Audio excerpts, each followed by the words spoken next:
Il est minuit ici à Paris. Bonsoir à tous. Bienvenue sur France 24. Si vous nous rejoignez à la une de l'actualité, ce soir, la situation dans le Haut-Karabakh après l'offensive éclair de Bakou la semaine dernière.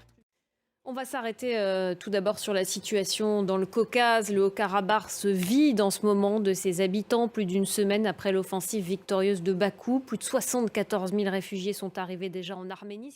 Et puis plus d'une semaine après l'offensive victorieuse de Bakou, les autorités sécessionnistes du Haut-Karabakh ont annoncé leur dissolution au 1er janvier prochain. Un pas de plus franchi vers une intégration de ce territoire à l'Azerbaïdjan. Marc Pope. En Europe, 3 semaines après le passage de la tempête Daniel, le centre de la Grèce à nouveau touché par des inondations. Depuis hier soir, une nouvelle tempête baptisée Elias a surtout touché la ville de Volos. Regardez.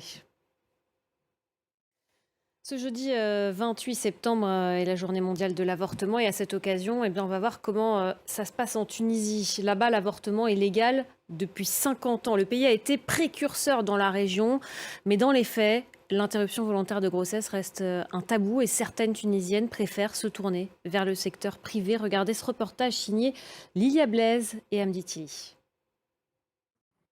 Et puis du nouveau à l'Académie française, Amin Malouf a été élu secrétaire perpétuel de l'institution par les Immortels. L'écrivain franco-libanais de 74 ans, peu connu du grand public, succède à Hélène Carrère d'Ancos, décédée cet été. Il était seul candidat à sa succession avec Jean-Christophe Ruffin, déclaré très récemment.